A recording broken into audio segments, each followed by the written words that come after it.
नमस्ते दोस्तों, कैसे हैं आप लोग। मैं हूं जीएसटी एक्सपर्ट सीएस के अग्रवाल और हमने study of GST council meeting minute start किया था 5 दिसंबर से। और हम लोग ये पूरा एक 1 से लेकर 46 तक जितना पब्लिश हो चुका है उसके मीटिंग के मिनट्स को हम लोग पढ़ रहे हैं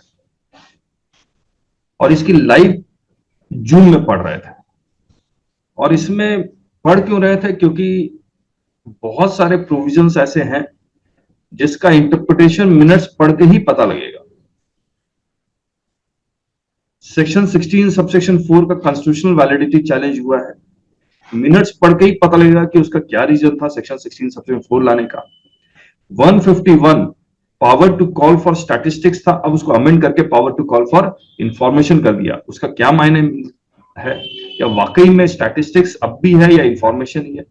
तो ऐसे बहुत सारे जवाब हैं जो आपको मिनट्स पढ़ के ही पता लगेगा। और आप वाकई में अगर एडवांस जीएसटी सीखना चाह रहे हैं, इन डेप्थ जीएसटी सीखना चाह रहे हैं, तो आपको मिनट्स देखना बहुत जरूरी है। तो जितने भी मिनट्स हम लोग पढ़ चुके हैं वो सारे हम लोग धीरे धीरे यूट्यूब में अपलोड भी कर रहे हैं। और इसकी हम लोग हार्ड कॉपी प्लस ई बुक दोनों हम लोग पब्लिश कर चुके हैं। अगर उस किताब की आपको बुकिंग करनी है तो वो बुकिंग कैसे होगी वो दिखा देते हैं आपको। तो आप हमारी जो वेबसाइट है वो वेबसाइट का नाम है taxbykk.com। इस वेबसाइट में चले जाइए और शॉप में जाके बुक्स में चले जाइए। बुक्स में ये आएगा जीएसटी काउंसिल मीटिंग मिनट्स। ये आप 20 टाइम्स डाउनलोड कर सकते हैं, यानी कि जैसे जैसे ये नए नए मिनट्स आ जाएंगे वैसे वैसे हम लोग अपडेट करेंगे, आप डाउनलोड कर सकते हैं। अगर आपको सिर्फ ई बुक चाहिए, ई बुक में क्या क्या मिलेगा, ई बुक में वर्ड फाइल मिलेगा। ऐसे आप मिनट्स बुक देखेंगे तो मिनट्स बुक पिक्चर फॉर्म में हो तो उसके लिए कॉपी पेस्ट करना ढूंढना मुश्किल होता है, तो हमने उसको वर्ड फाइल में कन्वर्ट कर दिया है। प्लस अपने कुछ नोटिंग्स कर दिए हैं। फिर मर्ज पीडीएफ फाइल, वर्ड फाइल का जितना भी बना है उसको मर्ज करके एक फाइल बना दिए ताकि आप ढूंढ सके कहां कहां क्या क्या अमेंडमेंट हुआ है या क्या क्या मिनट्स में रिकॉर्ड किया गया है। और ओरिजिनल मिनट्स बुक भी है। तो इतना कुछ है। तो ये आप 899 में खरीद सकते हैं। अगर आपको हार्ड बाउंड चाहिए तो उसके हम लोग ऑर्डर देंगे तभी बनता है, तो वो 999 एक्स्ट्रा है। और अगर आप चाहते हैं यहां पर जो नाम लिखा हुआ कौशल कुमार अग्रवाल की जगह आपका नाम लिखा जाए तो वो भी पॉसिबल है, तो उसके लिए 499 एक्स्ट्रा है। और फिर हम लोग आपको इसको कोरियर कर देते हैं। बस इतना ही सा है। और भी बहुत सारे प्रोडक्ट्स हैं हमारे वेबसाइट में, उसको जरूर से देख लीजिएगा, लेकिन फिलहाल इसमें फोकस क्या है, GST minutes book. So thank you so much. Video देखिए, लंबा हो सकता है लेकिन आपके काम का बहुत है। तो अगर वाकई में आप जीएसटी सीखना चाहते हैं, अच्छा जीएसटी सीखना चाहते हैं, तो ये वीडियो, ये जो मिनट्स बुक है, वो मिनट्स की जो स्टडी हम लोग कर रहे हैं उसको जरूर से देखिए। अगर आप हमारे लाइव जुड़ना चाहते हैं तो आप हमें व्हाट्सएप कर दीजिए 999999227381, हम जोड़ देंगे आपको। So thank you so much, bye bye. So namaste to all of you. आज के सेशन में आप सभी का स्वागत है।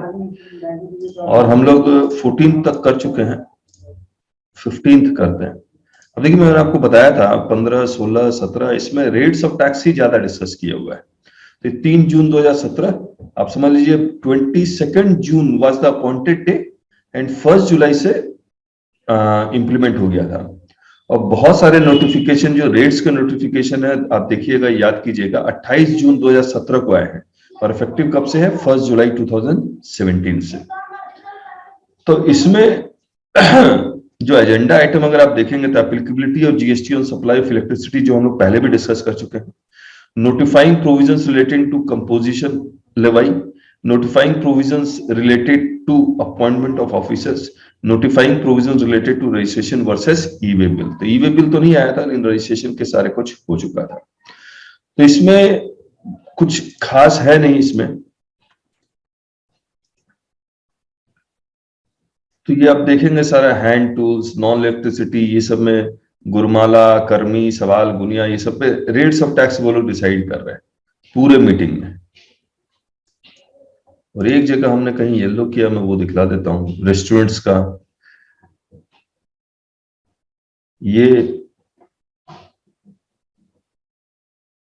ये अबेटमेंट का है, जहां पर कंप्लीशन ऑफ वर्क हो रहा है तो उसके बाद जीएसटी नहीं लगेगा। ये सब कुछ है, तो इसको मैं नीचे चलता हूं।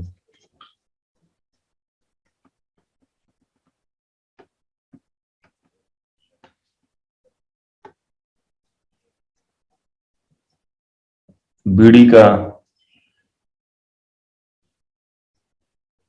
बीडी वाला हमने डिस्कस भी किया था इससे पहले आपको। ये क्या है? ठीक है, ये वाला।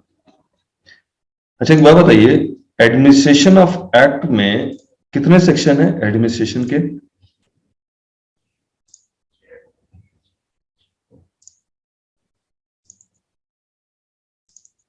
3, 4, 5, 6। ये देखिए, 3 officers under this act, appointment of officers, powers of officer यानी कि फंक्शनल जुरिसडिक्शन, एंड 6 में क्रॉस एम्पावरमेंट है। अब मैं सेक्शन 3 दिखलाता हूं आपको क्या लिखा हुआ है।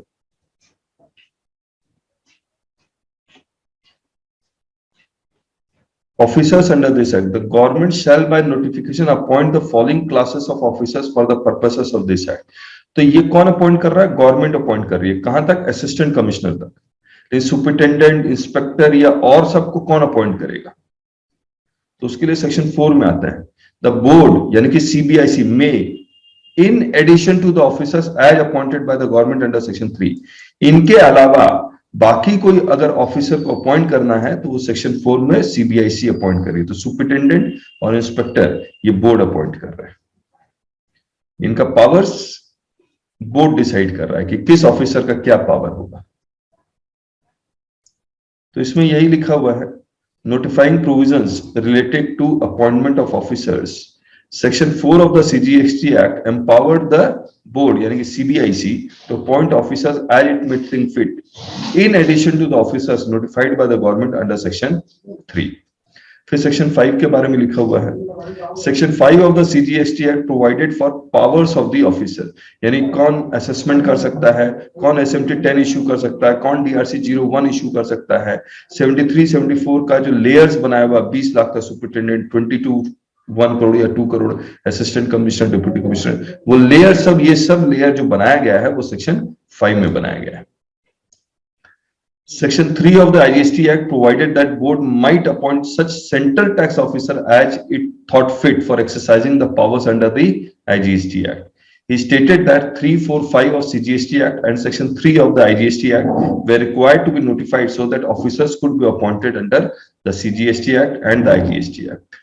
This would enable central government to notify the reorganization of its field formation so that new formations were in place well before the appointed date. मैं आपको कुछ दिखला देता हूं, ये फील्ड फॉर्मेशंस का मतलब क्या है। मास्टर लर्निंग्स में जो प्रोसीजर है उसमें एक जुरिडिक्शन का डॉक्यूमेंट है, ये हमने डाउनलोड करके रखा है क्या? इसको डाउनलोड करके दिखाता हूँ। नेक्स्ट में डाउनलोड कर लेता हूँ।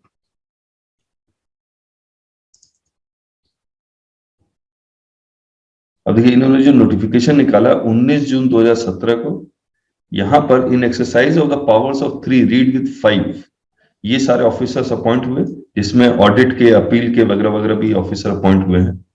और इनका फिर टेरिटोरियल जुरिडिक्शन डिटरमाइन किया गया कि प्रिंसिपल कमिश्नर ये सब क्या हुआ। तो अब ये बहुत बड़ा ये टेबल है, इसको हमने अपने क्लासेस में बहुत टाइम लेके समझाया हुआ है। प्रिंसिपल चीफ कमिश्नर अहमदाबाद, तो अब देखिए क्या किया, अहमदाबाद को नॉर्थ, साउथ, गांधीनगर, राजकोट, भावनगर और गांधीधाम में डिवाइड किया हुआ है। कमिश्नर कच्छ, गांधीधाम, इन सब का एक प्रिंसिपल चीफ कमिश्नर बना दिया गया अहमदाबाद। फिर इन्होंने क्या किया, 1, 2, 3 इन तीनों का एक कमिश्नर अपील बना दिया गया। Ahmedabad additional commissioner appeal Ahmedabad, इन तीनों का एक अपील बना दिया गया। फिर इन तीनों का एक कमिश्नर ऑडिट बना दिया गया, इन तीनों का कमिश्नर ऑडिट बना दिया गया। अगर भावनगर में कोई टैक्स पेयर है तो वो अपील में कहां जाएगा? इनके पास जाएगा, राजकोट में जाएगा। तो अपीलेट अथॉरिटी भावनगर का कहां बैठा हुआ है? राजकोट में बैठा हुआ है। गांधीनगर का कहां जाएगा? अहमदाबाद में जाएगा। अब ये भावनगर का कोई टैक्स पेयर, उनके यहाँ ऑडिट करने कौन आएगा? ये कमिश्नर ऑडिट राजकोट आएगा। वैसे ही आप बेंगलुरु का देख लीजिए, बेंगलुरु ईस्ट, साउथ, नॉर्थ और बेंगलुरु नॉर्थ वेस्ट। और ये क्या है? ये क्या लिख दिया मैंने? 1 2 3 4 5 प्रिंसिपल, ये पूरा लिखाया नहीं है इन्होंने। अच्छा ये रहा प्रिंसिपल कमिश्नर बेंगलुरु, फिर मैसूरू, बेलगवी, मैंगलोर। मैसूरू के बालाराज जी है ना? ये में से है ना? अच्छा मैसूरू का यहाँ आ रहा है, मैसूर में ही है। Okay okay, audit team Mysore में बैठी। तो इसी तरह से this is the field formation, ये पूरे इंडिया का लिखा हुआ है। अब फिर आप जब मान लीजिए आपको पता लगाना मैसूर में कौन कौन आएगा, कौन कौन से डिस्ट्रिक्ट्स आएंगे मैसूर में, तो उन्होंने उसकी पूरी एक लिस्ट दी हुई है। ये देखिए आगरा में कौन आएगा, अहमदाबाद नॉर्थ में कौन आएगा, ऐसे करके पूरी लिस्ट दी हुई है उन्होंने। बेलगवी में कौन आएगा, डिस्ट्रिक्ट ऑफ बिदर उधर लिखा हुआ है और पिन कोड लिख दिया है। बेंगलुरु ईस्ट, ये देखिए उसी तरह से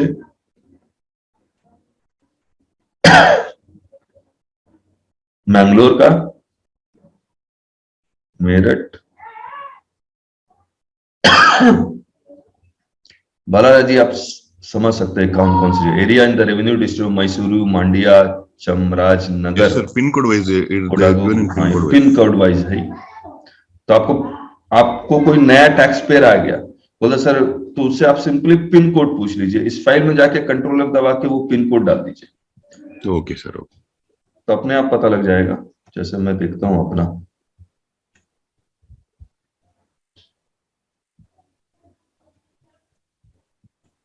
है नहीं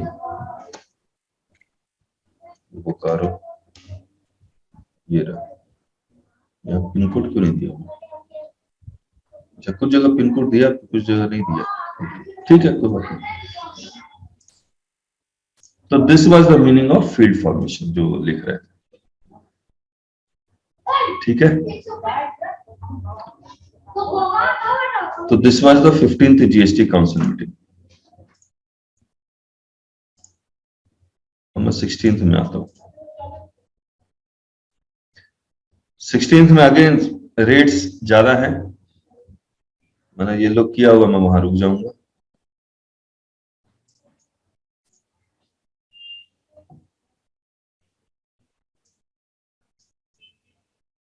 ये बड़ा इंटरेस्टिंग है। मुझे एक बात बताइए आप लोग,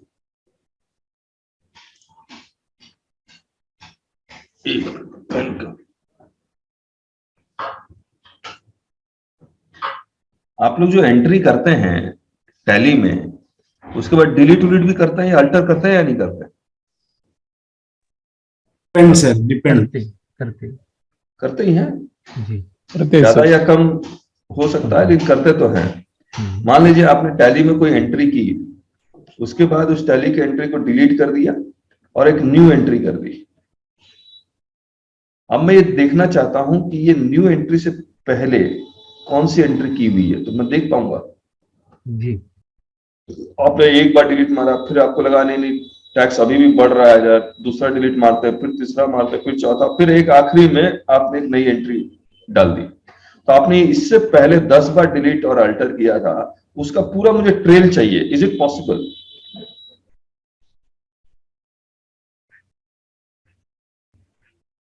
ये हम लोग देख पाते हैं, हम लोग नहीं देख पाते। नहीं सर, सॉफ्टवेयर देख सकते सर, नहीं देख टैली में अभी तक नहीं है। एक्चुअली कंपनीज एक्ट में ऑडिट ट्रेल मैंडेटरी किए हुए है सर 23 से। कंपनीज एक्ट में मैंडेटरी है? हाँ 23 से, ये 1/4/2023 से 1/4 आने वाला है एक्चुअली। अच्छा अच्छा, आने वाला आगे जाके आने वाला है। आने वाला है। Okay okay okay. तो जीएसटी It में was from mandatory, 2022 but they have postponed for another 1 year. तो जीएसटी में मैंडेटरी है? जीएसटी में मैंडेटरी हाँ। करना चाह रहे थे। हाँ, ये तो अभी भी है। नहीं जीएसटी में नहीं है अभी। देखिए दिखलाता हूँ। The law committee of officers had proposed to delete Sub rule 3 of 2, which provided that a registered person would on demand produce accounts of the audit trail and interlinkages, including the source documents, whether paper or electronic, and the financial accounts record layout, data dictionary and explanation of codes used.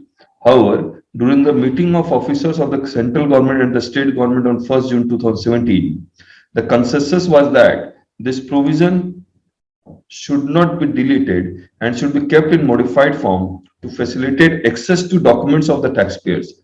The revised provision is as follows. Where the accounts and records are stored electronically by any registered person, he shall on demand provide the details of such files, passwords of such files, where necessary for access, and any information which is required for such access, along with sample copy in print form of the information stored in such file. तो audit trail के बारे में अब इन्होंने हटा दिया, लिखा नहीं। किसी को कुछ कहना? सेक्शन 35 क्या बोलता है सर फिर? सेक्शन 35 तो सिर्फ maintenance of records and accounts है, अकाउंट्स एंड रिकॉर्ड्स, और तो कुछ है नहीं सेक्शन 35।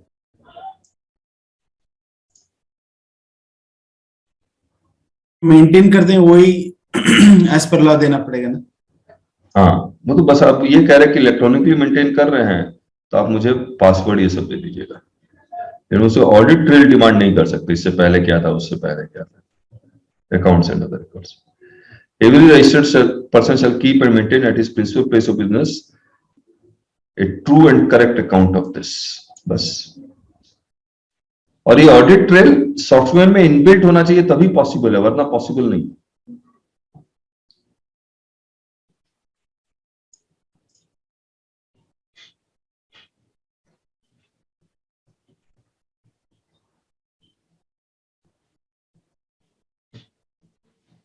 ये सब रेट्स ऑफ टैक्स ही चल रहा है, अगरबत्ती।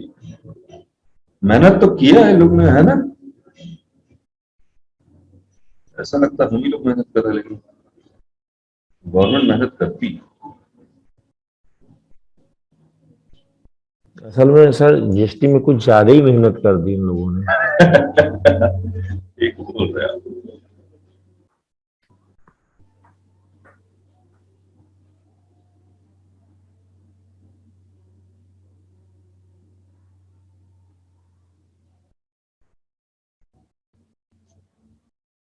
ये इन्होंने जो लिखा है इतनी शुरुआत में, क्या पहले आधार बेस्ड इलेक्ट्रॉनिक वेरिफिकेशन कोड आज भी, हाँ पहले तो था ही ना जी सर? वो आधार बेस्ड इलेक्ट्रॉनिक वेरिफिकेशन कोड आता है कि आज भी? ईवीसी आता है ना सर? आता है ना? आता है सर।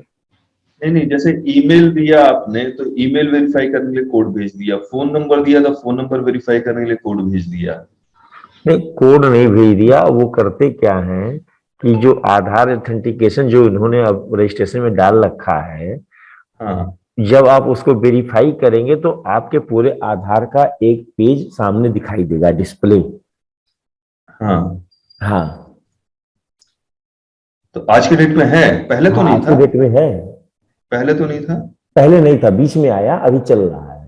और क्या होता है उसमें जरा बताएंगे आप? उसमें ये उन्होंने कर दिया, अगर आप 3 दिन के अंदर अगर आधार वेरिफिकेशन कर देते हो तो रजिस्ट्रेशन एडवांस मिल जाता है, और अगर नहीं करते हो तो वो पहले फिजिकल परमिशंस की आपकी जांच करेगा अधिकारी, तब आपको रजिस्ट्रेशन ग्रांट करेगा। नहीं तो ये कैसे होता है आधार वेरिफिकेशन? उसमें जैसे जब हम रजिस्ट्रेशन करते हैं ईमेल आ लास्ट जाता में है। वो मांगता है कि आधार वेरिफिकेशन आप चाहते हैं कि नहीं चाहते हैं।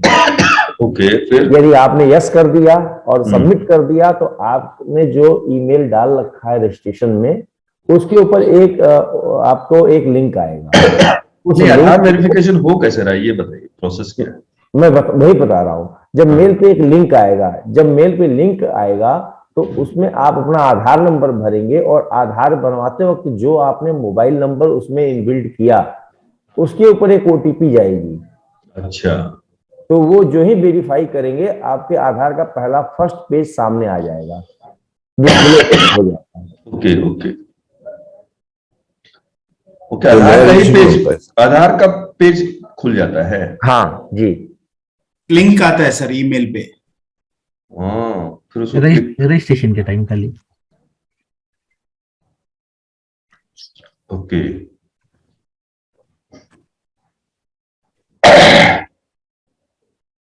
चलिए ठीक है। तो ये कंप्लीट हुआ हमारा कौन सा 16th,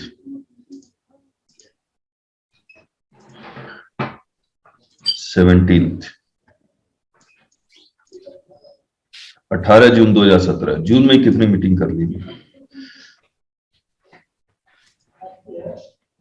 साल 17 मीटिंग हुआ था ना सर? हाँ,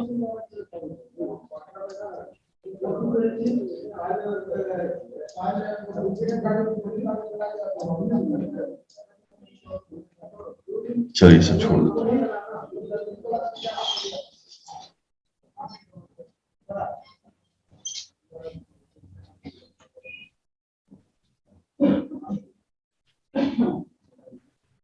अभी रेट्स पे ही सारा इन्होंने डाला और फॉर्म्स अप्रूव कर दिया।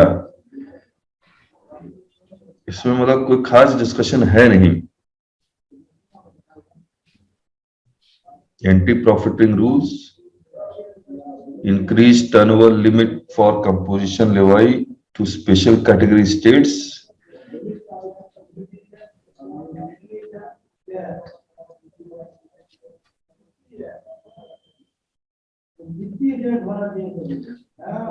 लॉटरी पे तो अभी भी क्लैरिटी नहीं आ रही है।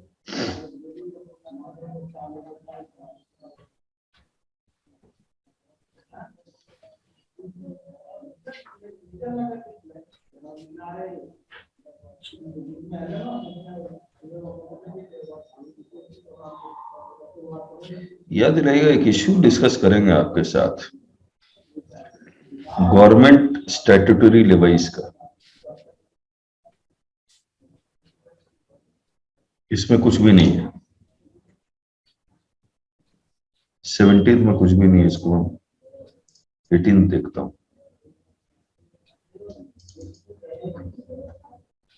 मैंने 20 तक पढ़ा हुआ है। ये 18 खोला था ना अभी, 19।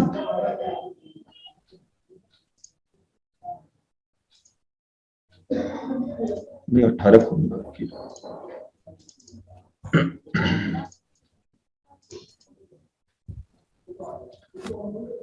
18।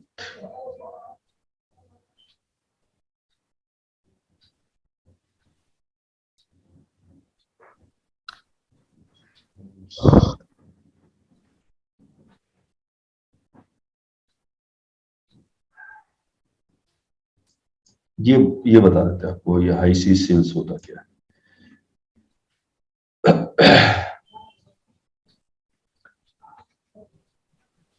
ये इंडिया 200 नॉटिकल माइल और यहां पर शिप है। मुझे एक बात बताइए, 200 नॉटिकल माइल जैसे ही क्रॉस करेगा, ये इंडियाज इकोनॉमिक जोन में आ जाएगा। कस्टम्स एक्ट के कुछ प्रोविजन बता रहा हूं। यहां पर लैंडिंग करने से पहले, आने से पहले इसको एक इंपोर्ट मैनिफेस्ट भेजना पड़ता है और 24 आवर्स पहले भेजना पड़ता है। तो ये मेल के थ्रू भेज देते हैं।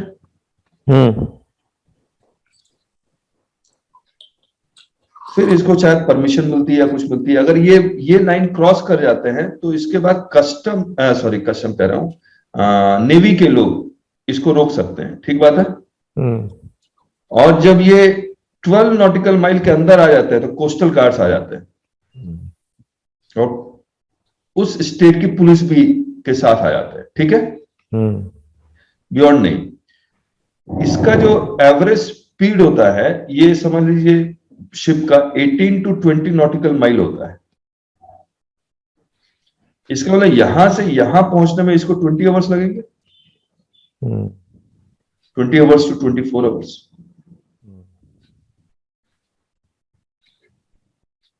अब इस इंपोर्ट मैनिफेस्ट में क्या लिखा होता है? इंपोर्ट मैनिफेस्ट बनता कैसे है? पोर्ट ऑफ लोडिंग, मान लीजिए चाइना से लोड हो रहा है तो चाइना से जब लोड होगा इसमें सामान, तो चाइना वाला भी तो पूरा लिस्ट बना के ही लोड करेगा। Yes sir. तो चाइना में क्या बन रहा है, एक्सपोर्ट मैनिफेस्ट बन रहा है, और जहां जा रहा है वहां के लिए क्या बन रहा है, इंपोर्ट मैनिफेस्ट। Import manifest. जब एक्सपोर्ट मैनिफेस्ट बना होता था, कौन भेज रहा है, किसको मिल रहा है, वैल्यू क्या होगा, रेट क्या होगा, एचएसएन क्या होगा, एक एक डिटेल लिखी होती है। वो सेम डिटेल यहां भी लिखी होगी जी। समझ लीजिए ये एक तरह का बिल्टी है, बिल्टी भी नहीं, ये बिल्टी नहीं है, सॉरी, एक तरह का ये डिटेल है कि शिप में जितनी भी इन्वेंट्रीज है उसके बारे में लिखा हुआ है। ठीक बात है। अब इंडिया में कोई पार्टी है, मान लीजिए XYZ, यहां का एक्सपोर्टर क्या करता है, इसको बिल ऑफ लेडिंग भेज देता है। जैसे हम लोग ट्रक में माल देते हैं तो बिल्टी मिलता है, वैसे शिप में देते हैं तो बिल ऑफ लेडिंग मिलता है। ठीक है। फिर ये बिल ऑफ लेडिंग, इनवॉइस की कॉपी, ये सब लेके कस्टम डिपार्टमेंट में सबमिट करता है कि मेरा ये सामान आने वाला है, और ये फिर क्या करता है कस्टम डिपार्टमेंट, इंपोर्ट मैनिफेस्ट और आपके बिल ऑफ एंट्री और इनवॉइस के साथ मैचिंग करता है, फिर जाके आपका गुड्स रिलीज होता है। ठीक बात है जी। अब देखिए हो क्या रहा है, XYZ के पास ये बिल ऑफ लीडिंग है, अभी शिप यहां पर आया भी नहीं है और ये रास्ते में ही है, जब तक शिप अनलोड नहीं होता तब तक रास्ते में माना जाएगा। ठीक बात है। अब ये क्या करता है XYZ, during the movement of this ship या in the course of import, ये बिल ऑफ लीडिंग किसी और को ट्रांसफर कर देता है जी। सेल आउट कर देता है। हाँ, बोला शिप में जो भी सामान है तुम ही डिलीवरी ले लेना, मतलब सप्लाई है या नहीं है, हर हालत में सप्लाई। सर सप्लाई तो है, लेकिन शेड्यूल 3 में जो हाई सी सेल्स होते हैं, कौन सी इसको बोलते हैं? यस। तो अब जाके 1 फरवरी 2019 से इसको शेड्यूल 3 में डालना पड़ा, क्योंकि सप्लाई तो था ही ना, इसीलिए इसको शेड्यूल 3 में डालना पड़ा, इसको हम सप्लाई नहीं मानेंगे। बियॉन्ड 400 नॉटिकल माइल्स के वहां पे हो जाता है तभी उसको बोलते नहीं हैं? नहीं, कभी भी जब तक डिलीवरी नहीं लेता है। नॉन टैक्सेबल टेरिटरी में नहीं, ऐसा नहीं है, इन the course of import, in the course of import. Okay, है ना। वैसे आप जो बोल रहे हैं वो भी एक बार चेक कर लूंगा मैं, ऐसा है नहीं, वैसे इन द कोर्स ऑफ इंपोर्ट। अब XYZ ने ABC को ट्रांसफर किया, ठीक बात है। तो XYZ जब ABC को ट्रांसफर किया तो इसको नो सप्लाई शेड्यूल 3 में मान लिया, अल्टीमेटली यही तो इंपोर्ट करेगा जी। अब जब ये इंपोर्ट करेगा, मान लीजिए 100 रुपए में इंपोर्ट कर रहा था, 120 में ट्रांसफर किया, अब इंपोर्ट वैल्यूएशन कौन से रुपए पे, 100 पे, 120 पे? नहीं तो 120 पे तब करेगा ना। हाँ, 120 ही लगेगा, तो मतलब सरकार को टैक्स मिल रहा है, लेकिन इससे हाँ। मिल रहा है। तो इसका पूरा वैल्यूएशन रूल दिया हुआ है, कैसे कैसे होगा। High sea sale is a terminology used in common parlance for sales in the course of import. अब हम लोग ये बात कब का पढ़ रहे हैं, जब शुरुआत में आया था ये। In such cases, sale taking place by transfer of documents of title to goods before goods are cleared from custom is a sale in the course of import. तो जो जिन्हें सी कर रहे थे in the taxable territory या non taxable territory, वो सब नहीं है, क्लियरेंस से पहले there is a need to bring clarity on the issue of levy of IGST when such sale takes place in the high sea and a second time levy of IGST when goods are cleared through custom. तो पहले क्या हो रहा था, XYZ ABC को बेच रहा था, तब GST ले रहे थे, फिर ABC जब क्लियर करवा रहा था तब GST ले रहे थे, तो डबल लेवाई है या नहीं? बिल्कुल है। It is proposed to clarify by way of circular that when goods sold on high seas basis are imported the first time, IGST would be levied at the time of importation, and the value addition due to high seas shall be a part of the value on which IGST is collected. The council agreed to this proposal. First time जब import हो रहा है, तो ये circular से वो उसको clear करना चाहता है। सर्कुलर तो मुझे नहीं लगता आया भी इसका। ये तो दूसरा भी है, उसमें बॉन्डेड वेयरहाउस से भी बिफोर होम क्लियरेंस होता है। हाँ, बॉन्डेड वेयरहाउस से भी है। 7(8)A 8B, 7 तो नॉन टैक्सेबल टेरिटरी से non taxable territory, 8A in the course of import यानी कि हाई सी सेल, तीसरा था बॉन्डेड वेयरहाउस से। बॉन्डेड वेयरहाउस क्या होता है कि जब आप गुड्स क्लियर करवाते हैं तो आप बॉन्डेड वेयरहाउस में रखवा देते हैं, तो bill of entry for warehouse डालते हैं, तो इसको इंपोर्ट नहीं मानते हम लोग, इंपोर्ट कब मानेंगे? When bill of entry is presented for home consumption.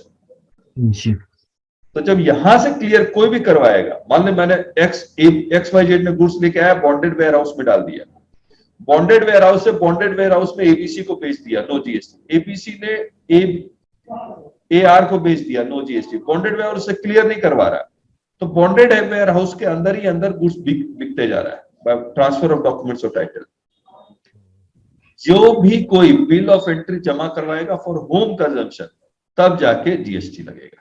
ठीक बात है? जी सर। और जो मैं एक बार दिखलाता हूं, ये 7 non taxable to non taxable, ये warehouse, supply of warehouse goods to any person before clearance for home consumption. Home consumption से पहले अगर आप सप्लाई करते हैं तो नो जीएसटी, और supply of goods by consignee to any other person by endorsement of documents of title to the goods after the goods have been dispatched from the port of origin located outside India but before clearance for home consumption, इन सब के ऊपर GST नहीं लगेगा। ठीक बात है? मुझे एक बात बताइए,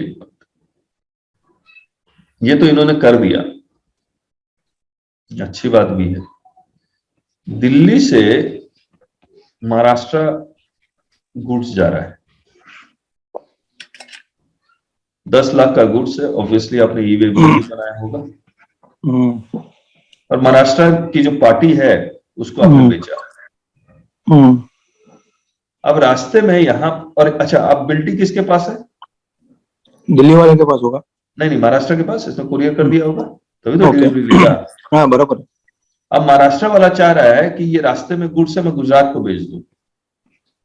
हाँ, तो बिल टू शिफ्ट टू, नहीं, बिल टू शिफ्ट तो नहीं bill to ship to goods तो निकल चुका है, निकल चुका है, गुड्स तो निकल चुका है, रास्ते में है गुड्स, मान लीजिए MP में है। अब ये बिल्टी रास्ते में, जब MP में गुड्स है तब इसको गुजरात में बेचना चाह रहा है जी। अब यहाँ से वो डाइवर्ट यहाँ करना चाह रहा है। Is it possible? नो, नहीं, पॉसिबल है, पॉसिबल तो है सर, पॉसिबल है, उसको डिलीवरी लेना जरूरी नहीं है। आईटीसी के लिए आप बोल सकते हैं कि थोड़ा दिक्कत आ सकता है, क्योंकि जॉब वर्क नहीं, खाली उसको एग्जम्पशन है। नहीं, आईटीसी में क्या दिक्कत आएगी जिनेश जी? उसमें ऐसा है ना कि फिजिकली रिसीव नहीं किया है कुछ, नहीं, फिजिकली रिसीव करना कहीं नहीं लिखा है। ड्रीम से मान लिया जाता है कि बिल टू शिफ्ट में कि नहीं, actually bill to ship model नहीं है ना। नहीं, यहाँ पर भी वही है। दिल्ली वाले सप्लायर ने जो बिल दिया है, सीधा उसने मेंशन किया महाराष्ट्र रिसीपिएंट। नहीं, मैं बता रहा हूँ जी कि जब वो रास्ते में से जब डाइवर्ट करने जा रहा है दूसरी जगह, तो वो क्या करेगा कि ई-वे बिल बनाएगा और वहां शिफ्ट टू लिखेगा जहां से वो डाइवर्ट कर रहा है, डिस्पैच फ्रॉम जहां से वो डाइवर्ट कर रहा है, और एक इनवॉइस जनरेट करके उसको वो भेज देगा मोबाइल पे, वहां वो प्रिंट ले लेगा। तो टेक्निकलिटीज है इसमें?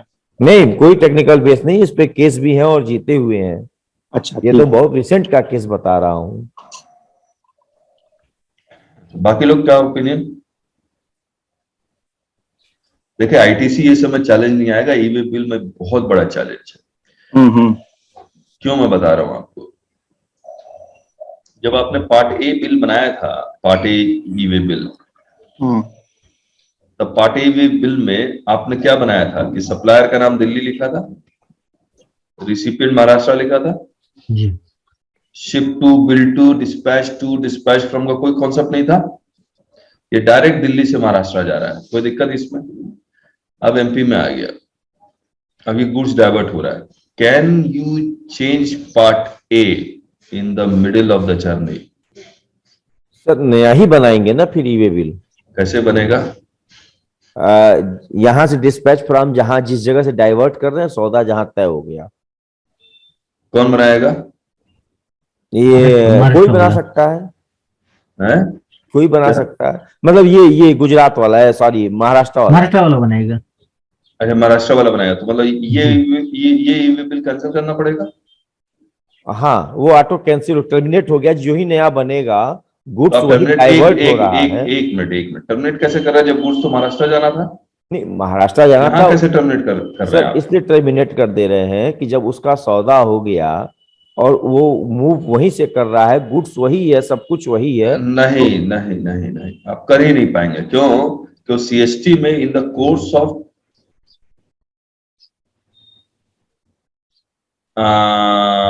in the course of transfer of documents to the नहीं in the course of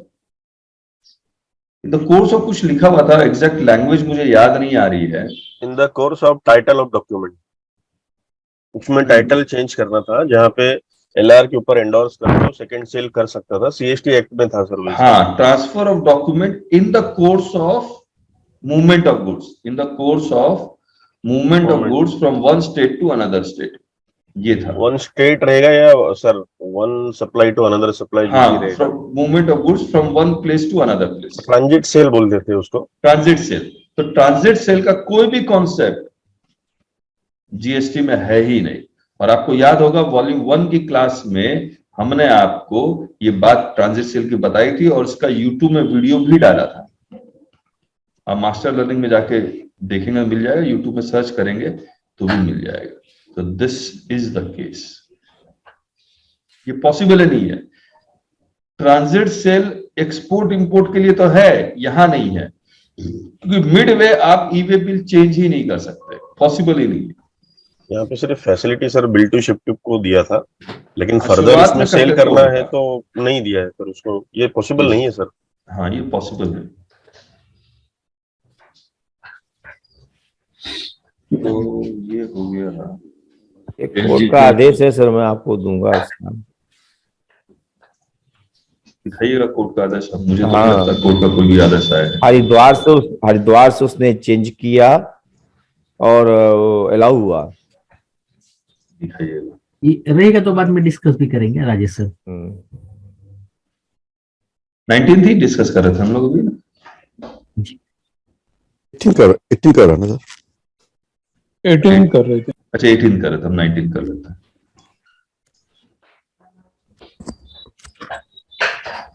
ये कंपनसेशन से फिर आ गया,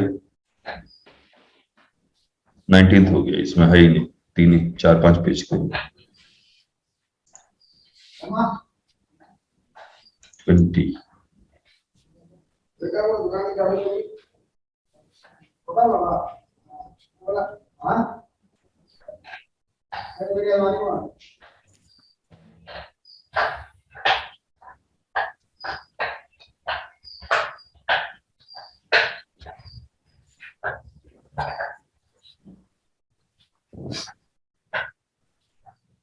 20 में कुछ है कि नहीं?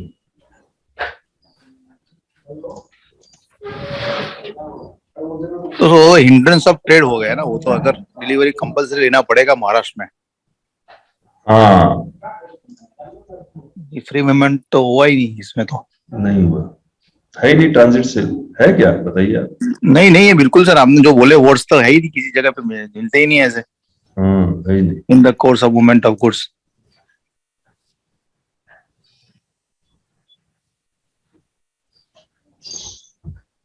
सेम स्टेट में हो तब भी नहीं? तब भी नहीं, ठीक बात, तब भी नहीं होगा।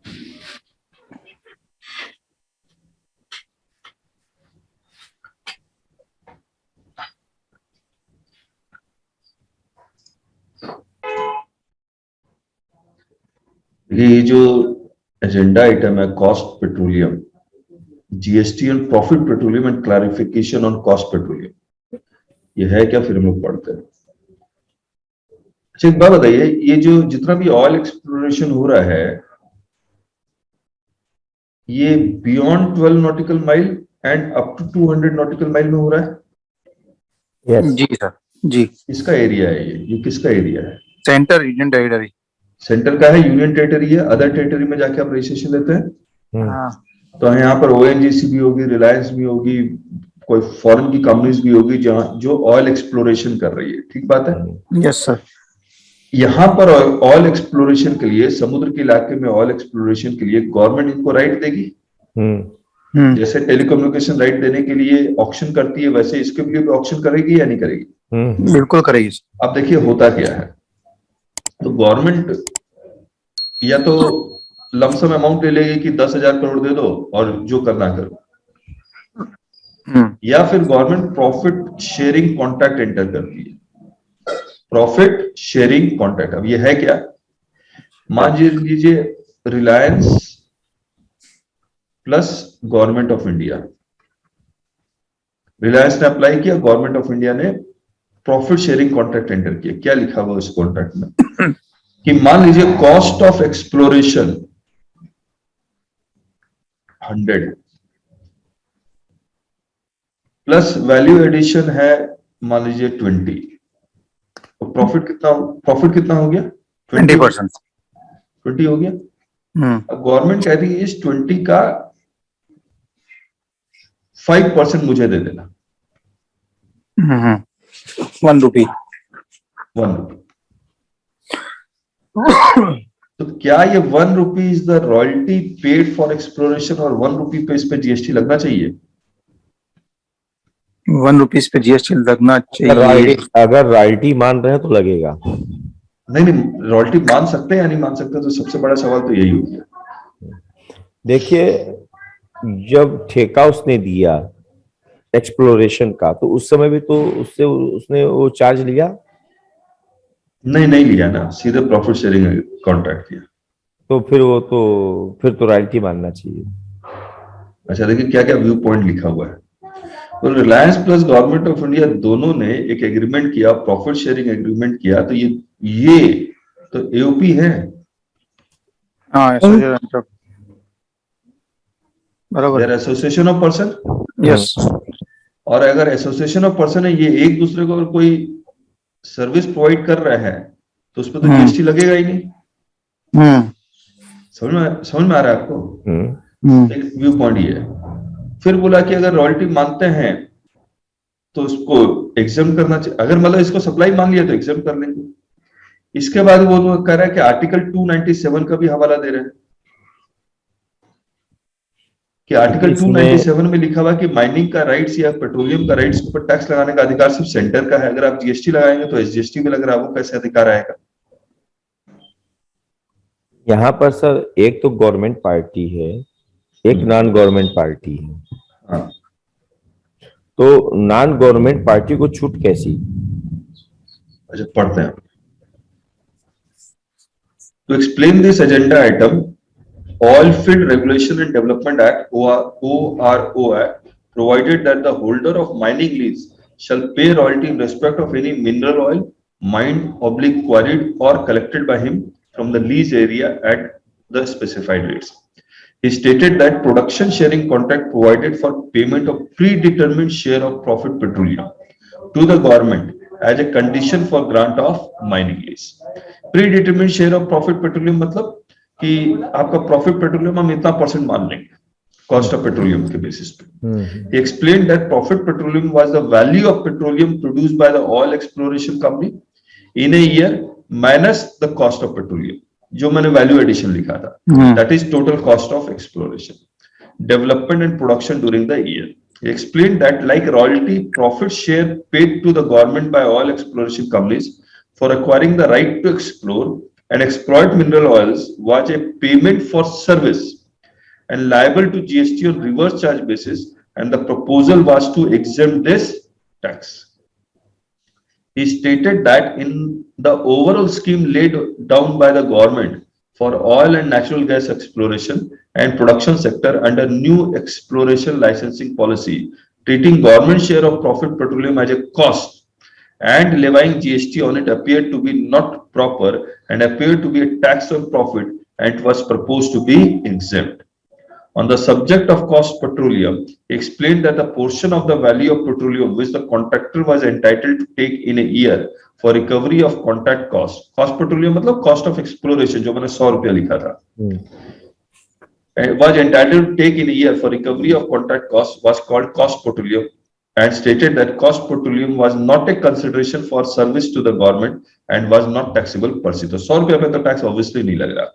He said that it was proposed to issue a clarification to this effect for cost petroleum. अब जो पंजाब वाले कह रहे हैं कि stated that in respect of production sharing contract between the government and contractor, another view could be that Both have come together for a common objective and were partners for commercial purpose and thus became an AOP, which was recognized as a separate legal entity. Services provided by one partner of AOP to another was not liable to be taxed, and if an exemption was given, it would lead to reversal of input tax credit. He added that the government gave right of extraction, and one view was that profit petroleum and cost petroleum was a consideration for the same. However, an alternative view was that all petroleum belonged to the government, and therefore extraction of petroleum and making payment for it would not be liable to tax, and it would be violative of Article 297 of the Constitution, which dealt with things of value within the territorial waters or continental shelf and resources of the exclusive economic zone to west in the Union. He added that it needed to be considered whether AOP was different from the operating member. He suggested that the issue should be discussed with the Petroleum Ministry, और फिर बाद में इन्होंने defer कर दिया, और ultimately इन्होंने notification number 5/2018 25 जनवरी 2018 को लेके आए, और नहीं ये 11 नंबर कुछ और है, ये क्या है, सर्कुलर से इन्होंने what is tax treatment of cost petroleum और एग्जेम्प्ट किया है। 11 नंबर अच्छा चाहिए, नोटिफिकेशन से इसको एग्जेम्प्ट कर दिया। आपके इधर भी तो 48 मीटिंग में भी तो कुछ डिसीजन लिया ना इस पे, नहीं ना? कॉस्ट पेट्रोलियम पे कुछ नहीं था। हाँ, कॉस्ट पेट्रोलियम पे नहीं था, केवल हाईसी सेल और उस पर था। हाँ, हाईसी पे उसको मतलब रेट्रोस्पेक्टिव इफेक्ट 1 जुलाई 2017 से कर दिया।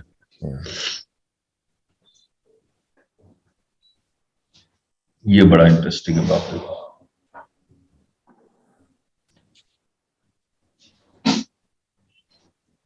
मुझे एक बात बताइए, alcoholic liquor for human consumption पे टैक्स लगेगा?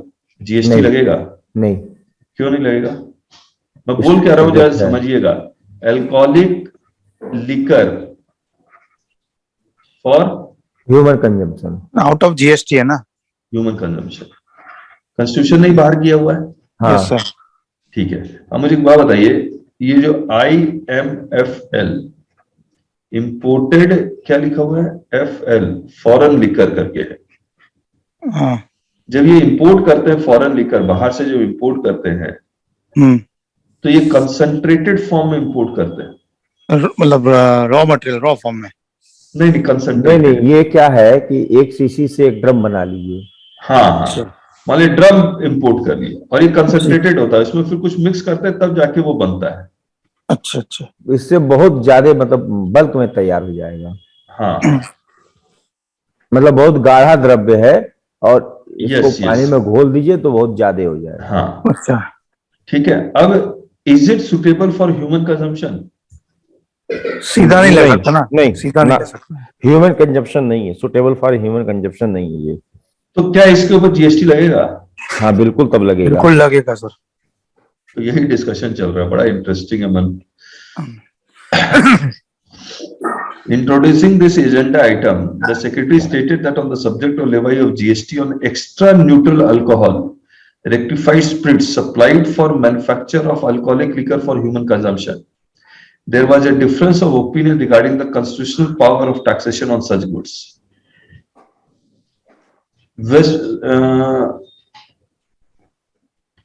Bihar Distillery versus Union of India, the Honorable Supreme Court clearly recognized the jurisdiction of states with regard to ENA, as ENA could be used by both potable and industrial sector equally. Potable मतलब जो पीने वाला बन गया, और industrial sector में भी.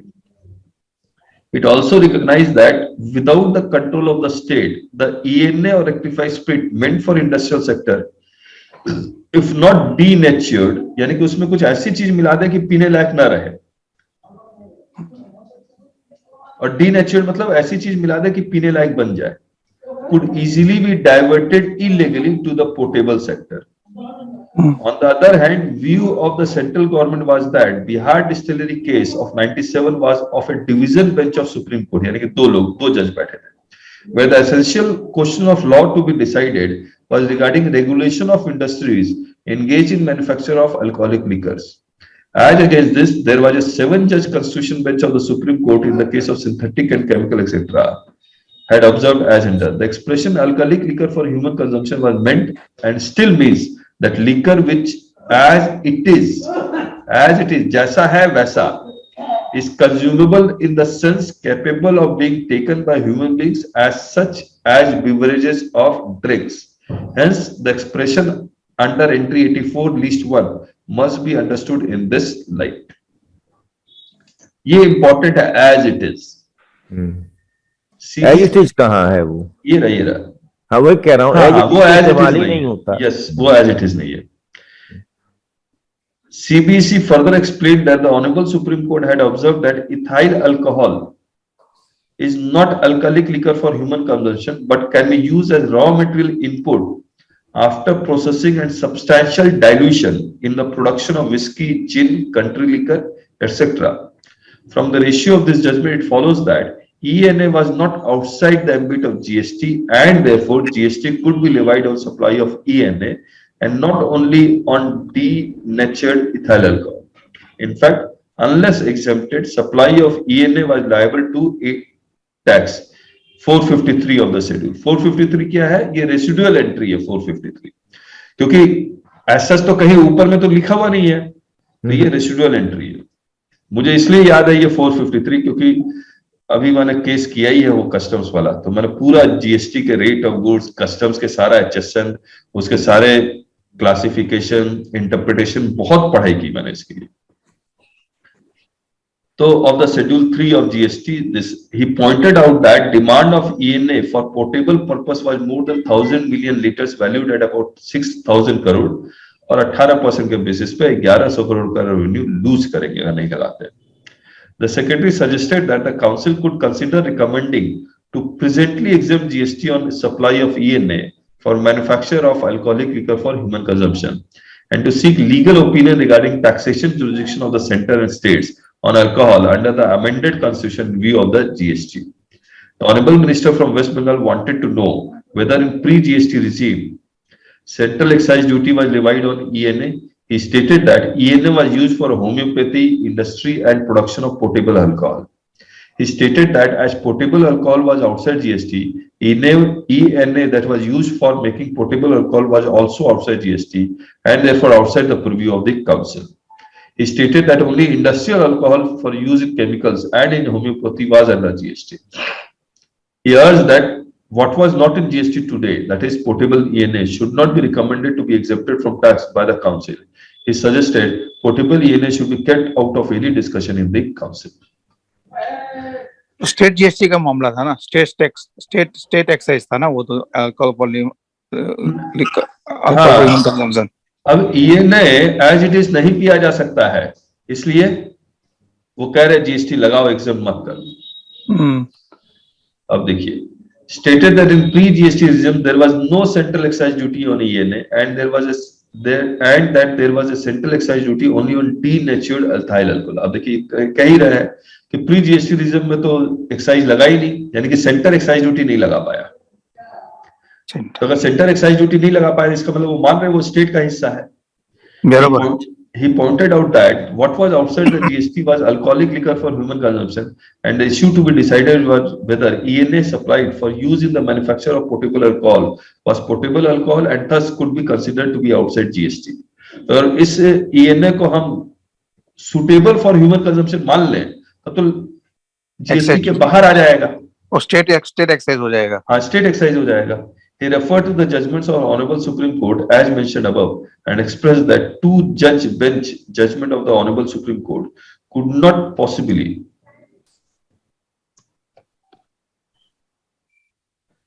overrule a 7-judge bench decision on the same issue where it was held that ethyl alcohol of 95% purity could not be consumed as such and therefore could not be termed as alcoholic liquor for human consumption. He also pointed out that if the council took a view that it could not exempt ENA from GST, then a situation could arise when one manufacturer might like to pay tax, whereas another one might not. Therefore, there was need to arrive at finality, and it could be reasonable presumption that ENA was under GST, and the council could recommend to exempt it from tax. मतलब ये कह रहा है supply मान के इसको exemption दे दो। West Bengal stated that the origin of potable alcohol was ENA and therefore ENA supplied for manufacture of potable alcohol could be kept out of GST as per the decision of the two-judge bench of the Honorable Supreme Court. बस ये ENA से ही alcoholic liquor for human consumption बनता है, तो ईएनओ को exempt ही कर दो. The secretary stated that in order to ensure that no one misuse the ratio of the two different judgments of the Honorable Supreme Court, it would be desirable to exempt ENA from GST and to take legal opinion regarding the judgment of the 7-judge bench. Karnataka stated that this issue existed even in the pre-GST period and it was tackled by the officer of states and central excise, though there was a scope for evasion even then. He observed that there was a very little possibility of leakage of tax on liquor for human consumption, as state excise had full control over it, and there would be mechanism in a GST regime to address issues relating to evasion. He also raised the question whether one product, and in particular this one, could exist under both union and state list. Possible है ये? नहीं आज टबोके के ऊपर central excise लगता है और तो टोबैको के ऊपर सेंट्रल एक्साइज भी लगता है और स्टेट भी लगता है और वैट भी लगता है. नहीं वैट नहीं लगता नहीं, है. जीएसटी लगता है. हाँ सेंट्रल एक्साइज लगता है प्लस जीएसटी लगता है. हाँ, लेकिन वो उसमें सेंट्रल एक्साइज जो लगता है उसमें जो होता है ना स्नफ होता है, चिकनी होता है. अब जहाँ पे ईएनए में बात कर रहे हैं कि स्टेट एक्साइज प्लस जीएसटी लग सकता है. जब टबैको के ऊपर सेंट्रल एक्साइज प्लस जीएसटी लग रहा है तो क्या ईएनए के ऊपर स्टेट एक्साइज अगर स्टेट अगर उसको चेंज कर रहा है, किसको जो मंगाए हैं बाहर से, उससे अगर वो ह्यूमन कंजम्पशन की दारू बना रहे हैं तो स्टेट एक्साइज प्लस जीएसटी लगा सकते हैं. नहीं तो उसको तो जब वो डबल टैक्सेस हो जाएगा ना. नहीं तो सेंट्रल फिर कहाँ लेगा? फिर सेंट्रल तो सिर्फ बेसिक कस्टम ड्यूटी और वही पाएगा. देखिए प्रॉब्लम क्या है, टबैको को कॉन्स्टिट्यूशन से बाहर नहीं रखा गया, लेकिन alcoholic liquor for human consumption को कॉन्स्टिट्यूशन ने जीएसटी से बाहर किया हुआ है. बिल्कुल.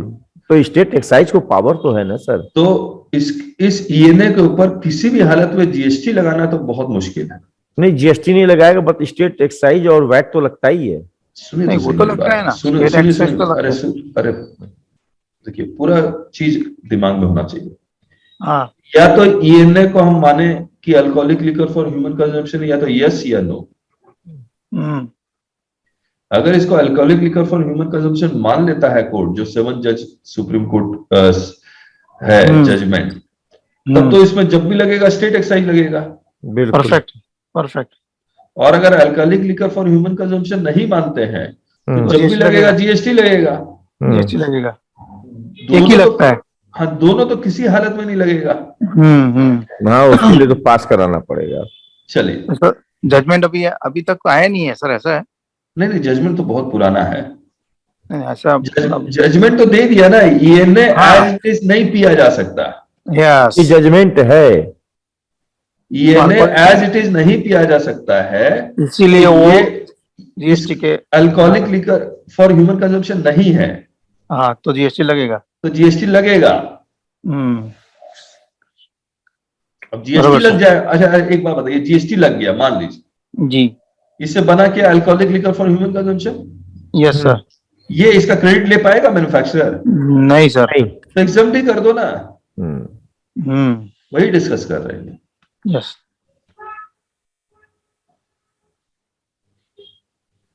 Puducherry suggested that states could presently administer ENA and this issue could be revisited after obtaining the legal opinion. Chairperson stated that an opinion could be taken from the learned Attorney General. Until then, it would be desirable to agree that as far as ENA supplied for making potable alcohol is concerned, the status quo would continue. यानी कि exemption रहेगा. He observed that issue was complicated because of the differing judgments on the same issue. The council agreed to the same. Karnataka suggested that the members of the council should get an opportunity with this. चल आज के date में क्या है, ENA पे लग रहा है जीएसटी? लगेगा ना सर, क्योंकि ऐसे किस तो है नहीं. नहीं वो तो एग्जाम्पशन दिया या नहीं दिया? एग्जाम्पशन जरूर दिया होगा. ऐसे हम लोग के पास कोई क्लाइंट ही नहीं है सर. हाँ गूगल करेंगे तो पता लगेगा. कंप्लीट हो गया. ये नहीं इथेनॉल अल्कोहल बोलते हैं ना उसको.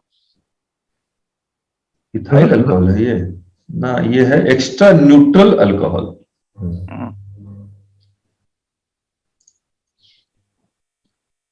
चलिए कंप्लीटेड। कल हम लोग मिलेंगे और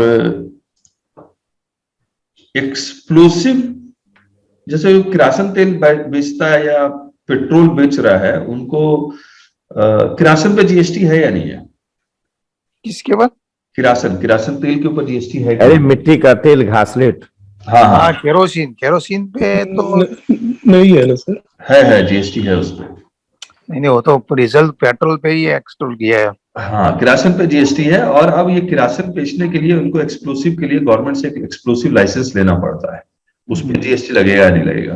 तो यानी कि various licences issued by the government, इसके ऊपर जीएसटी लगेगा नहीं लगेगा, लगेगा तो रिवर्स चार्ज लगेगा नहीं लगेगा, या क्या क्या हो सकता है।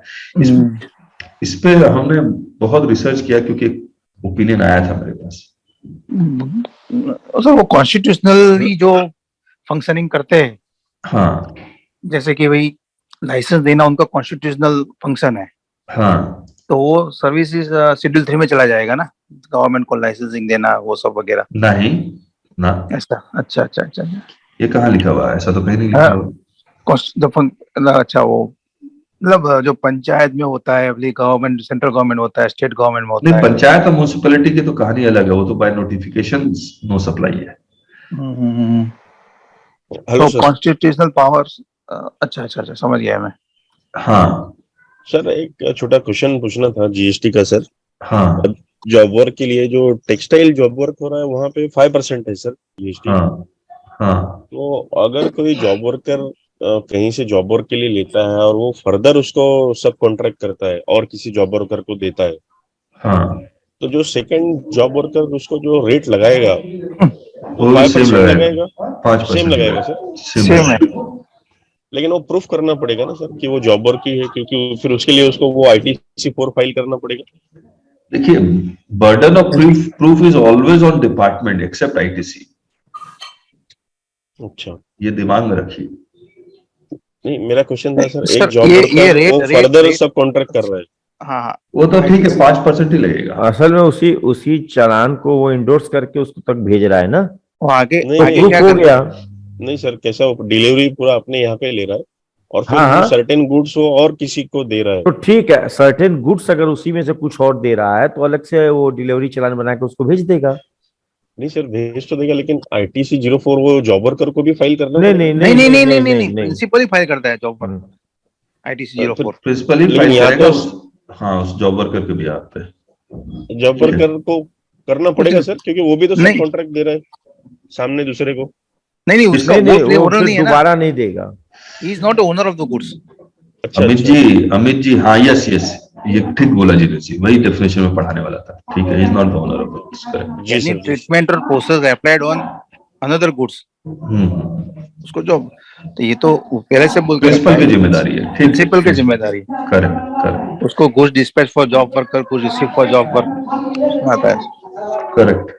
सारा कंट्रोल उसको देने का है। जॉब वर्क को तो खाली जॉब वर्क चार्जेस का इनवॉइस रेज करेगा और डिलीवरी नहीं। चलन देगा। सर यहाँ पे किसी ने क्वेश्चन मुझे पूछा था, क्योंकि जो सेकंड सब कॉन्ट्रैक्ट वाला जो जॉब वर्कर है वो 12% चार्ज कर रहा है, वो 5% नहीं कर रहा है। पर लेकिन सर वो गलत है ना। जो टेक्सटाइल का ही मैन्युफैक्चरिंग हो रहा है, मतलब जॉब वर्क हो रहा है, लेकिन वो बोलता है नहीं आपने सब कॉन्ट्रैक्ट किया तो ये फिर 5% में नहीं आएगा। अच्छा, तो उनका ये पूछना था, मतलब मैं कंफर्म करता हूँ, पूछता हूँ। लगेगा तो 5%, क्योंकि गुड्स प्रिंसिपल का है तो प्रिंसिपल के बेसिस पे उसको चेक करेंगे। वो 2019 में सर्कुलर आया था ना, नवंबर अक्टूबर में, वो 18% से 12% किया था, फिर कुछ गुड्स में 6% किया था। तो आपका HSN तो वही रहता है उसका। हाँ, वो तो ट्रीटमेंट भी सेम है सर, एक्टिविटी भी सेम है। हाँ, तो उसी हिसाब से आप वही फंक्शन कर रहे हो, तो कहाँ फंक्शन चेंज हो रहा है, तो 12% बन जाएगा। उसको 12% ले जाने के लिए, उसको चेंज ऑफ एक्टिविटी होना चाहिए। सर अपने ग्रुप में थे ना विनय झावर जी, हाँ, उनको भी ये सेम नोटिस आई थी, ये सब कॉन्ट्रैक्ट किया था तो 12% है वहां पे। हाँ सर, फिर क्या हुआ? फिर क्या हुआ? नोटिस के बाद क्या माना ऑफिसर? नहीं, वो माने नहीं सर, फिर अपने वो ग्रुप में आए नहीं सर बाद में विनय जी। हाँ, पता नहीं, बिजी हो गए। हाँ, तो बस उन्होंने वो नोटिस बताया था। अच्छा, मैं गणेश जी उसमें ऐसा कीजिए ना, उनको बोलिए कहाँ चेंज ऑफ एक्टिविटी कहाँ हो रहा है। My activity remains the same. Activity तो सेम है सर। टेक्सटाइल का ही हो रहा है, यस। इसको 12% को अगर करना है तो आप कौन सी एक्टिविटी में लेके जा रहे हो मुझे? हाँ, सर्विस कोड तो सेम ही है, तो चेंज हो ही नहीं रहा है। तो फिर यस सर, वो है। एसेंशियल है कि गुड्स प्रिंसिपल का है। एसेंशियल क्या है? जिस गुड्स प्रिंसिपल का है यस वही लेकिन वो क्या हाँ, है, वही सेक्टर वाइज उन्होंने 6% और 6% टेक्सटाइल के लिए जॉब क्लियर वर्क कर में दिया है। सिर्फ एक ही चीज देखना है कि प्रिंसिपल रजिस्टर्ड हो और जॉब वर्कर रजिस्टर्ड अनरजिस्टर्ड चाहे कोई भी हो, तो Yes. 5 ही लगना है। Yes yes, correct correct. जी सर। बाकी चलिए। कुछ देखना ही नहीं है। हेलो, हाँ बख्शेटी जी। बक्सेटी बोल रहा हूँ। हाँ। अमित सर, जी सर।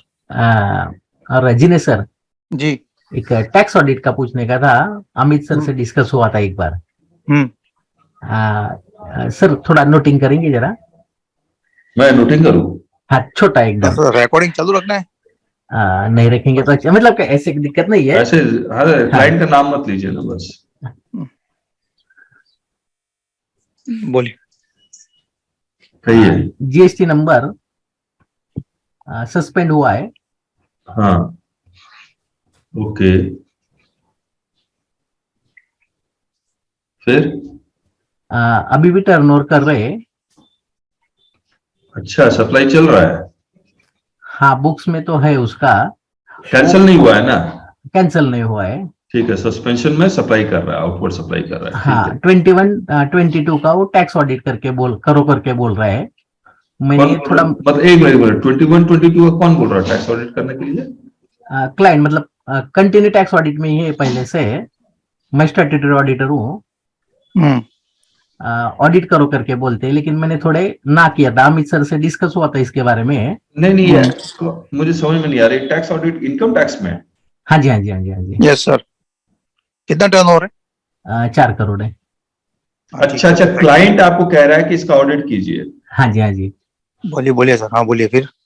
अभी इसको क्या कर सकते हैं सर देखो, दोनों एक्ट अलग अलग है, ठीक है? बराबर है। हाँ as per the income tax act 44AB बोलता है कि आपको ऑडिट कराना पड़ेगा। जी। तो आपको तो 44AB में 100% ऑडिट करना पड़ेगा।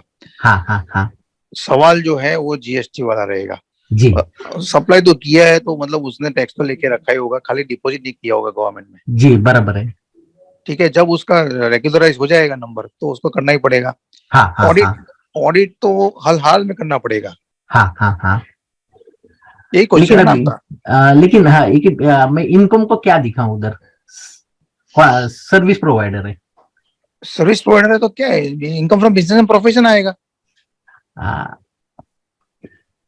P&L में क्रेडिट में मतलब उसका कॉन्ट्रैक्ट चार्जेस है। हाँ, कॉन्ट्रैक्ट सर्विस, हाँ सर्विस चार्ज जो है। लेकिन उनका ये इंटरनल जो कंसल्टेंट है ना, सीए, हाँ वो बोल रहे कि मैं वो WIP करके दिखाएंगे। नहीं नहीं नहीं नहीं नहीं नहीं, वर्किंग प्रोग्रेस मत करो। प्रोग्रेस में है ही क्या, उसको फिनिश ही हो गया है तो सर्विस, उसका कॉन्ट्रैक्ट दिखना पड़ेगा। मंगाएंगे कॉन्ट्रैक्ट एग्रीमेंट दिखाओ आपका। WIP क्यों करेंगे? WIP क्यों करेंगे? वही वेरियस क्लाइंट है सर, उसमें वेरियस पार्टीज है।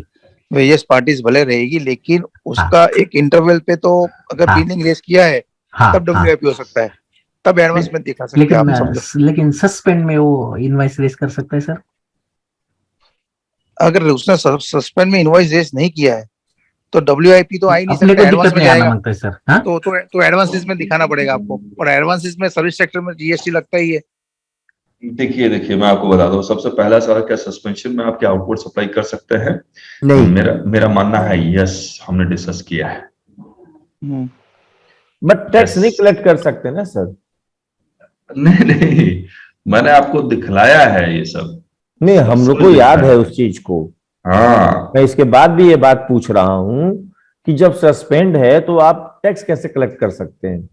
नहीं, आउटवर्ड सप्लाई करेंगे तो टैक्स क्यों नहीं कलेक्ट कर सकते जब आउटवर्ड सप्लाई ही नहीं रोक रहा है? जब आप रेगुलाइज कर लेंगे पहले तो तभी टैक्स कलेक्ट करेंगे। 1 मिनट सर, ये इन्होंने ऐसा बोला है कि सर्विस सेक्टर में ये जी, आपके पास से 4 करोड़ का जो आपका एडवांस आ चुका है, मतलब पैसे आ चुके हैं 4 करोड़ का। 4 करोड़ नहीं रहेगा तो 3 करोड़ तो आया रहेगा इसका। तो 3 करोड़ का तो एडवांस में आ गया पैसा, तो सर्विस सेक्टर में तो जीएसटी आपको ही भरना है, इंक्लूसिव पूरा लगना है, पूरा लगना है, हाँ हाँ हाँ हाँ हाँ हाँ कोई छूट नहीं। वो आप हाँ। सस्पेंड में हो या नहीं हो उसको कोई लेना देना ही, आपने लेके रखा है तो भरना ही है। हाँ वो तो है, लेकिन आपने टैक्स ऑडिट में मेरे को कहाँ दिक्कत आएगा क्या? नहीं आएगा ना। हाँ हाँ हाँ हाँ देखिए जिनेश जी बिल्कुल ठीक करे, टैक्स ऑडिट तो आपको करना ही है, आपको इनकम टैक्स का भी थोड़ी वॉल्यूशन करेंगे आप। जी ओके। और सस्पेंशन में आपको दिखला देता हूँ, सस्पेंशन ऑफ रजिस्ट्रेशन 21A, इसमें देखिए जो लिखा हुआ है, registered person who registration has been suspended shall not make any taxable supply during the period of suspension. यही बात मैं भी बोल रहा हूँ। ठीक है, shall not be required to furnish return under section 39, यही तो है। हाँ, और shall not make any taxable supply ratio, shall not issue tax invoice वगैरह वगैरह लिखा है। इसके बावजूद मैं कह रहा हूँ कि टैक्स आउटवर्ड सप्लाई कर सकते हैं, वाई इसके लिए। सर दूसरी बात ये इनकी एक बार इसको क्लियर कर दो। Yes sir. बोलता है कि अगर during suspension where any order having the effect of revocation of suspension of registration is pass, the provisions of 31(3)(a), 31 subject 3 clause A, वो रिवाइज वाला। अब रिवाइज इनवॉइस इशू कर सकते हैं, तो रिवाइज इनवॉइस तो उसी का इशू करेंगे ड्यूरिंग द सस्पेंशन, अगर आपने कोई आउटवर्ड सप्लाई किया है तो। हाँ, तो इस समय तो हम जनरल इनवॉइस इशू करेंगे, जो ही सस्पेंड समाप्त होगा बैक कैलकुलेशन करके फिर हम उसको रिवाइज इनवॉइस जारी कर देंगे। अच्छा, आप ये कह रहे हैं जी। तो फिर अभी वो जो पैसा आया उसको क्या आप दिखा? ये कह रहे हैं कि अभी आप सप्लाई करते रहो। हाँ, लेकिन सिंपल इनवॉइस पे, जीएसटी इनवॉइस नहीं होगा। बिल्कुल नहीं, इनवॉइस पे ही इशू होगा। सिंपल इनवॉइस क्या होता है? टैक्स इनवॉइस नहीं इशू होगा। नहीं, कमर्शियल ना, इन्वेस्ट करके बोलते हैं उसको कुछ। ना बिल्कुल नहीं, कमर्शियल इनवॉइस और नहीं होता। कीजिएगा, रिमूवल नहीं वही, हेलो जिन्हें सर, वही दो सामने वाले जो कंसल्टेंट है ना, उनका इंटरनल ऑडिटर सीए, वो बोलते हैं कि मैं कमर्शियल इन्वाइस रेज किया करके बोलो। सर लेकिन आपने पार कहाँ करते हो, ये 3 करोड़ आपने 4 करोड़ का आउटपुट सप्लाई किया, 3 करोड़ आप बोलते मैंने इनवॉइस इश्यू ही नहीं किया है, बराबर है। हाँ तो 3 करोड़ पार्क तो अपना एडवांस लायबिलिटीज में आएगा ना, पहले तो सुन लीजिए। हाँ। आपने उसको इनकम रिकॉग्नाइज ही नहीं किया है। फिर मैं पीएनएल में क्रेडिट क्या करूँ, ऐसा बोल रहे हैं, पूछ रहा हूँ। तो पीएनएल अकाउंट में क्रेडिट नहीं होगा सर, 3 करोड़ एडवांसेस में ही आएगा। जब तक इनवॉइस आप रेज नहीं करते हो तब तक आपका सर्विस कंप्लीट नहीं होता है। उन्होंने रेज किया है ऑलरेडी। हाँ, उन्होंने रेज किया है इनवॉइसेस, 4 करोड़ का कर दिया है। हाँ 4 करोड़ का कौन सा इनवॉइस रेज किया है? हाँ? कमर्शियल इनवॉइस किया? हाँ, वो उनका कहना है कमर्शियल इनवॉइस करके बोलते हैं वो। लेकिन मेरे को मतलब मैं एक्सेप्टेबल नहीं मेरे को ऐसा जो उनका कहना है। जीएसटी में थोड़ी चलेगा ऐसा, तो वो तो वायलेशन ऑफ सेक्शन। हाँ, इसके लिए तो मैं टैक्स ऑडिट को रोक के रखा है उसको। नहीं सर, टैक्स ऑडिट तो देखो आपको इन दोनों प्रयास आप ऑब्जर्वेशन डाल दीजिए, रोकने से क्या होगा, ऑब्जर्वेशन डाल दीजिए और क्या। ओके, वो क्या लिखूं मैं ऐसा थोड़ा? सर अमित सर, ये सब आप कुछ भी मत डालो, थोड़ा गाइड आपको मैं करेंगे इसके सिंपल लिए। बता रहा हूँ। रेवेन्यू रिकॉग्निशन है टैक्स के हिसाब से, इनकम टैक्स के हिसाब से ऑडिट कीजिए और उसको क्लियर कीजिए, ऑब्जर्वेशन वगैरह डालिए मत, स्क्रूटनी में सिलेक्ट हो जाएगा। हाँ। और आप जीएसटी एक्ट और इनकम को क्लब मत करो, हाँ। जीएसटी के हिसाब से ऑडिट करो और इनकम टैक्स को इनकम टैक्स के हिसाब से। करेक्ट। आपको तो हर हालत में 3 करोड़ आ चुका है, उसका जीएसटी डिस्कस नहीं सर, उसमें इनका कॉन्ट्रैक्ट कब कंप्लीट हुआ, रेवेन्यू कब रिकॉग्नाइज हुआ, वो सब करके इनकम टैक्स के हिसाब से बुक्स फाइनल करो। और जब जीएसटी का ऑडिट करना तो वो एंगल से वहां पे आप जो भी आपको रिमार्क डालना है वो डाल दो। जीएसटी का ऑडिट, जीएसटी का देखिए, अभी जीएसटी का ऑडिट तो होगा नहीं, नंबर सस्पेंड। हाँ, जब नोटिस आएगा तो बोलिए, हम लोग हैं, बचाएंगे आपको। तब तक तो सब इनकी रिमूव हो जाएगी परेशानी। हाँ, टैक्स जमा हो गया, सस्पेंशन विड्रॉ हो जाता, सब रेगुलराइज हो जाता है, सब खत्म हो जाता है। हाँ। सर आजकल नया प्रॉब्लम क्या आ रहा है, अब जीएसटीआर 9 में कि 2A 2B में तो इनवॉइस दिख रहे थे, लेकिन टेबल 8A में नहीं दिख रहा है। तो हम लोग बोला क्यों नहीं दिख रहा है, क्या प्रॉब्लम हुआ? तो प्रॉब्लम ये हुआ सर कि नवंबर के बाद पार्टी का जो नंबर था वो सस्पेंशन में चला गया है या सो मोटो कैंसिल हो गया है, तो सारे इनवॉइस का आईटीसी कैंसिल हो गया है। अब वो माइनस में आ जाता है सर टेबल 8C में। हम लोग बोला ऐसा कैसा, 8A में आ रहा था, B में भी आ रहा था, 2A 2B हो रहा था मैच, अभी माइनस हो गया। तो फिर वापस पार्टी को फोन लगाना स्टार्ट किए आपके, और वो भी 2020 से हुआ है सर। अभी शायद ऑफिसर ने जानबूझ के किया या पार्टी ने बदमाशी किया, मालूम नहीं, लेकिन अब प्रॉब्लम मतलब तो 9 में आप ये कह रहे हैं कि अगर किसी सप्लायर का रजिस्ट्रेशन कैंसिल हो गया तो रिसिपिएंट ने जितना भी क्रेडिट लिया होगा वो ऑटोमेटिकली माइनस में आने लगता है। जी सर, पूरा माइनस हो जा रहा है। एक मिनट रुक जाइए, ये तो पूरी तरह से इलीगल लग रहा है। और ये मान लीजिए 20, 21, 17, 18 से मैंने कैंसिल किया तो मेरा पूरा क्रेडिट 17, 18 से। हाँ सर, सब कैंसिल, वो टेबल 8C में आता ही नहीं सर, आता नहीं मेरे पास, एक प्रैक्टिकल है सर, पता नहीं। सर ये सुनिए, बहुत सुनिए। जबरदस्त शिकायतें हैं ग्रुप में। नहीं, एनुअल रिटर्न का टेबल 8 को इग्नोर करके एनुअल रिटर्न फाइल कीजिए, मैं आपको बार बार बोल रहा हूँ। नहीं, टेबल 8 को आप बिल्कुल इग्नोर कर लीजिए, कोई दिक्कत नहीं है। हाँ। क्योंकि 8 हमारे लिए कायदे सही नहीं, अफसर के लिए है, लेकिन हाँ। वो हमसे काम करवा रहे हैं उस पे। हाँ, 8 भूल जाइए। हाँ, मतलब सर भूल जाइए। प्रैक्टिकली क्या हुआ था, फाइनेंशियल ईयर 21-22 में सारे इनवॉइस 2A 2B में दिख रहे थे, वही हमने 3B में लिया, सब कुछ मैच है, एवरीथिंग ओके, कोई प्रॉब्लम नहीं। अभी जब 9 फाइल करने जा रहे हैं तो वहां पे कम से कम 12-13 लाख रुपए का डिफरेंस। तो हम लोग बोले ये पॉसिबल कैसा है, हो ही नहीं सकता। जब टेबल 8 है, एक्सेल में डाउनलोड करके देखा तो वहां पे मैसेज रिमार्क में आ रहा है कि ये पार्टी ने सो मोटो नंबर कैंसिल कर दिया। फिर हमने जाके उसका 3 नंबर चेक किया तो 2020 से वो नंबर कैंसिल बता रहा है, सो मोटो, जो कि वो मार्च महीने तक एक्टिव था, अप्रैल तक एक्टिव था, मई तक एक्टिव था। तो हम फिर पार्टी को फोर्स करना स्टार्ट कर दिए, सो मोटो क्यों किया, इसको एक्टिव करो या कुछ भी करो। नहीं, पार्टी को क्यों फोर्स कर रहा है? आप जीएसटी डिपार्टमेंट को क्वेश्चन कीजिए, आप पार्टी क्या करेगा? जो है ना, ग्रीवेंसेज में लिखते जाइए, प्रूफ रखते जाइए, अच्छा, वो सही यार करेंगे। इसमें पार्टी का क्या गलती है? पार्टी को बिजनेस नहीं करना, हमने नंबर कैंसिल कर पार्टी दिया। का तो गलती नहीं है सर, लेकिन पार्टी ने आपसे टैक्स कलेक्ट करके जब गवर्नमेंट को भी जमा करवा दिया, अब मैं रजिस्ट्रेशन कैंसिल कर रहा हूँ तो क्या दिक्कत है? नहीं, सबसे सही यही है कि आप ग्रीवेंसेज डालिए और उसके स्क्रीनशॉट को बिल्कुल निकाल के रखिए। सर जैसा ये संतोष सर का पार्टी है जो सस्पेंशन में चला जाता है, ये तो अभी अगर कोई पार्टी है जिससे अपन ने मटेरियल लिया है और सस्पेंशन चला गया या वो सो मोटो कैंसिल हो गया तो माइनस आ जाता है सर। रिटर्न तो अभी 31 लास्ट डेट है, वहां तो माइनस ही जाएगा और नोटिस तो आने वाला है। टेबल 8 को इग्नोर कीजिए अमित जी, नहीं तो आप जीएसटी 9 कभी नहीं फाइल कर पाएंगे। नहीं, अभी तो सर इग्नोर करके ही फाइल करेंगे उसको, लेकिन ये प्रॉब्लम आ रही है सर प्रैक्टिकली। मैं समझ गया, ये प्रॉब्लम बड़ा इंटरेस्टिंग प्रॉब्लम है, अगर उसको 5 करोड़ के ऊपर वाला वीडियो भी बनाया जाए। 5 गणेश जी 5 करोड़ के ऊपर वाला है। हाँ 5 करोड़ के ऊपर है, वो 10 करोड़ का टर्नओवर है। तो फिर आप 8 को इग्नोर कीजिए, फाइल कर दीजिए, माइनस तो माइनस जाने दो। माइनस तो माइनस करना ही पड़ेगा, और कोई ऑप्शन नहीं है। आप 9C पकड़ के मत रखो कि नहीं फाइल करना है, ऐसा मत करो। नहीं, पैसा भरना भी नहीं है, पैसा भरना भी नहीं है आपको।